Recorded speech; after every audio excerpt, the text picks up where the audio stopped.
দর্শক, আশা করি সবাই ভালো আছেন। আপনার দয়া আমি খুব ভালো আছি। নাইব খান। দর্শক, এই হলো আমার চাষকৃত বাংলাদেশের সবচেয়ে যে জনপ্রিয় ঘাস, ইন্দোনেশিয়ান স্মার্ট নেপিয়া, যেটা এক জবে অধিক পরিমাণ ঘাস হয়। বিশেষ করে এই ঘাসটার বিশুদ্ধ এক জোপায় 250 থেকে 300 পিস ঘাস হয়। 22 থেকে 27% প্রোটিন, ঘাসের ডাটা কম হয়, পাতা বেশি হয়, ঝোপ বেশি হয়, উৎপাদনের সেরা। একবার চাষ করলে আপনি 7-8 বছর খুব ভালো ফলন পাবেন। ছায়াযুক্ত জায়গায় যে কোনো পরিবেশে এই ঘাসটা চাষ করতে পারেন। খুবই জনপ্রিয় একটা ঘাস এবং উৎপাদনে সেরা। এই ঘাসটার বিশেষত্ব হলো আপনাকে কাটিং চাষ করতে হবে। একবার চাষ করলে অনেক বছর ফলন পাবেন। এই ঘাসের বীজ হয় না।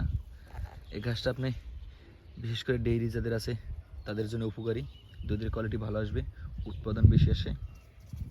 যেহেতু প্রোটিন বেশি, ঘাসের ডাটা কম, মেশিন দিয়ে কাটতে হবে না, এমনি যথেষ্ট হয়ে যাবে। যদি শুধু ঘাস কাটা গরুর সামনে দেন তাদের যথেষ্ট, কারণ ঘাসটা 8 থেকে 10 ফুট উচ্চতা আসে। যদি আপনি সঠিকভাবে সার ব্যবহার করেন তাহলে 8-10 ফুট উচ্চতা পাবেন এবং ফলন বেশি পাবেন ইনশাআল্লাহ।